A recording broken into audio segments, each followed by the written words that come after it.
Hello again, Alexandra here.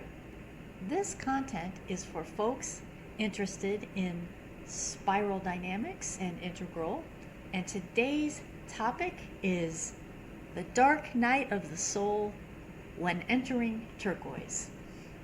And I am also going to talk from personal experience.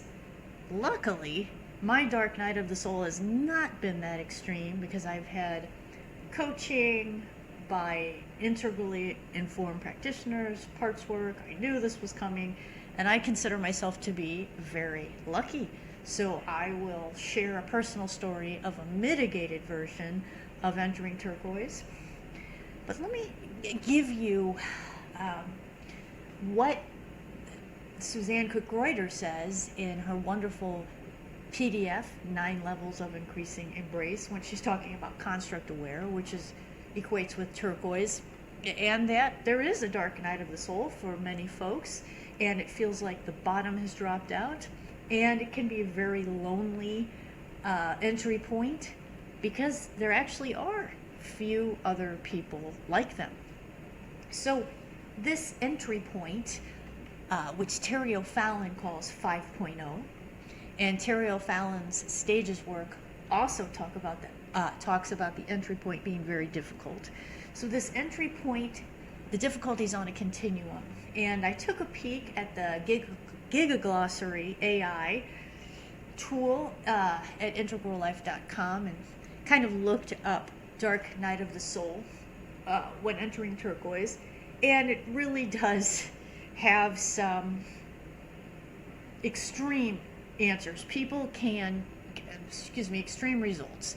People can really just be depressed, major dark night of the soul. And why? Why isn't turquoise supposed to be peaceful, full of quietude? It's just the transition from teal or yellow into turquoise, because like Terry O'Fallon says, it's a 3-parameter transition.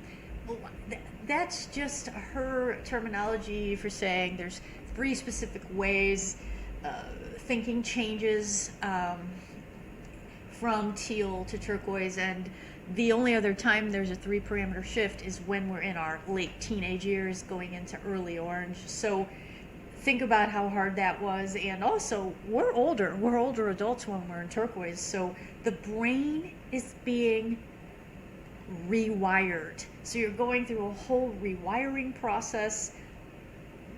Turquoise sort of emerges when the teal identity crashes. What do I mean by that? Well, here's where I'll give you a personal example. So teal is a hyper-agentic stage, or yellow in spiral dynamics. It's an easy stage. It's a powerful stage. It's a confident stage. It's a stage where you're using systems of systems, and you're coming up with solutions you never thought you could find, and solving problems you never thought you could find. You're resolving polarities, like when you're getting to late teal. So like, for example, political polarities. That's very hard to do at stage green, because stage green is so emotional, and they can be mean green, and they can be very triggered politically, and so that kind of feeds in to the political divisiveness here in the States.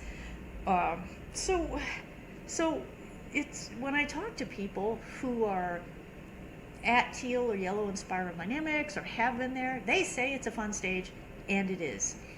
So I know, myself included, 3 people whose health challenge crashed them out of teal.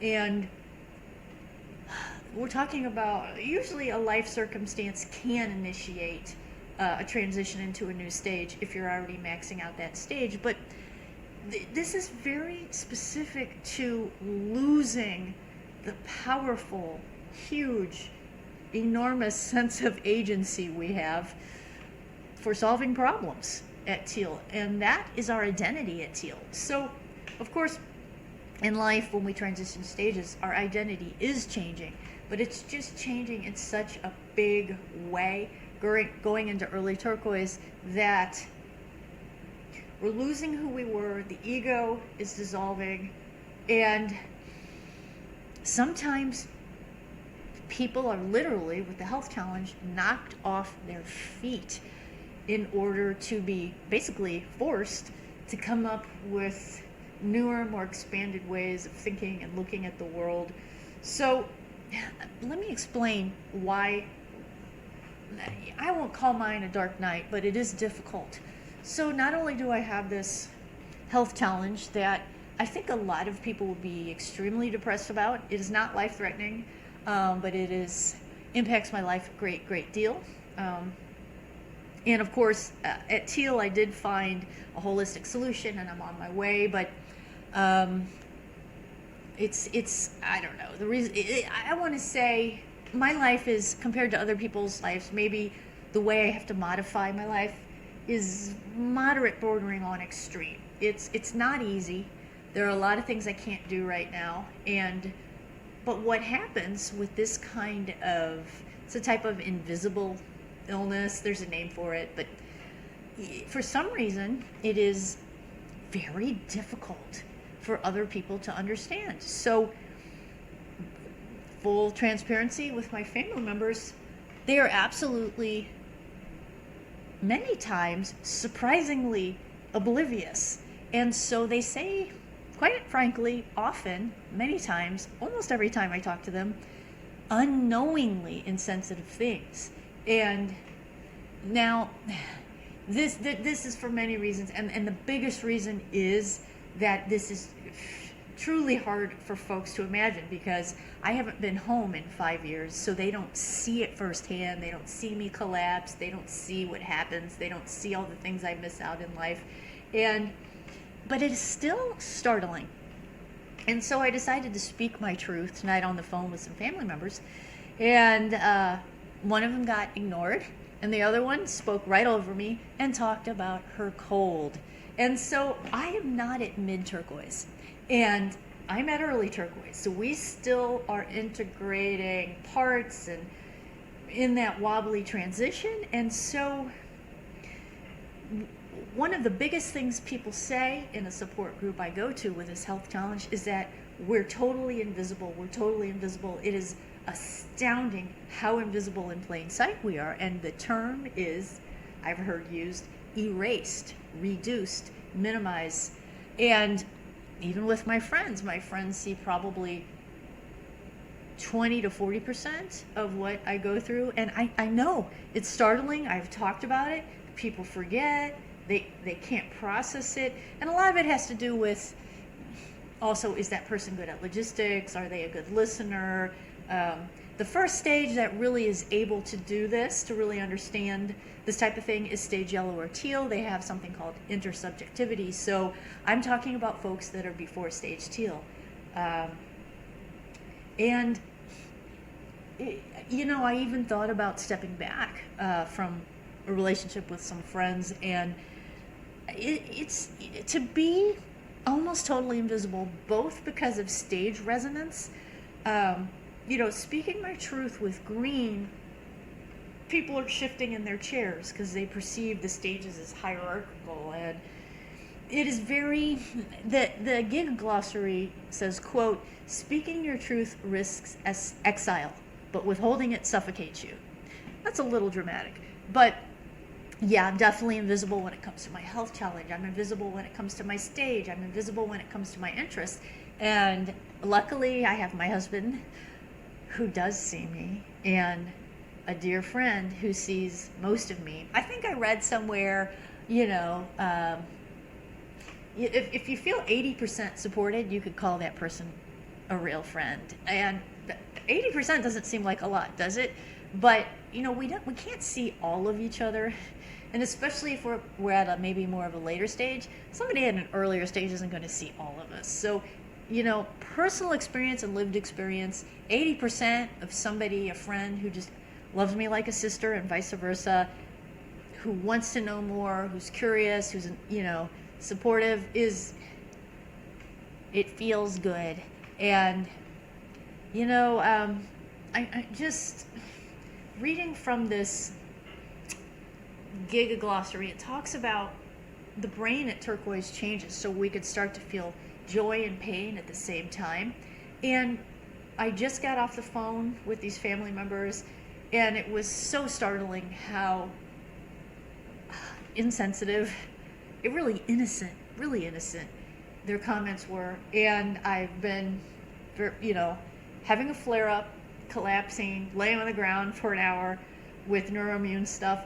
And I was just talking to my health practitioner, and thank God for the stage itself, because late teal and turquoise can have an amazing mental game, and that's what needs to happen. It's just what needs to happen. So we create our own realities. Thoughts are just constructs, and it's totally possible. Actually, people at all stages do brain retraining. So what happened is just the culmination of everything I'm telling you about holding joy and pain is that, being in a really physically vulnerable position today, and for the millionth time, someone talking about their really minor health challenges, and being in Chicago, which I've said in my other videos, where there's so many human rights violations going on, people being abducted just based on the way they look, even if they're citizens, folks are in hiding, the people that are supposed to do construction on our condo are in hiding. It is all so blisteringly sad. I just was watching some things on YouTube, and I was watching a video about a guy. He goes around with a guitar and a microphone and just invites people, amateurs, whoever's walking down the sidewalk, to sing. And he asked a woman to sing. She was an amateur. She had a lovely voice, but I really appreciated that there was just such an innocence to her singing, because she wasn't a trained professional. And she sang This Song Is For You, that Elton John song, and I just burst out crying. And for the first time, I started to experience that turquoise thing, where it's joy and pain at the same time. It's ecstatic joy, and it's grief for myself, grief for other people, grief for just the situation of so much loneliness and invisibleness in the world, ecstatic gratitude for all of life. And there's just something about the song that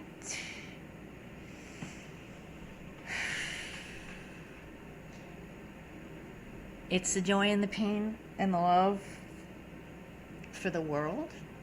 And I don't know it, but let me explain by singing. If I was a sculptor, but then again no, or a man who makes potions in a traveling show. I know it's not much, but it's the best I can do. My gift is my song, and this one's for you. You can tell everybody this is your song. It may be quite simple, but now that it's done, I hope you don't mind. I hope you don't mind that I put down in words how wonderful life is while you're in the world. How wonderful life is while you're in the world. Sending you love and blessings, and see you in the next video.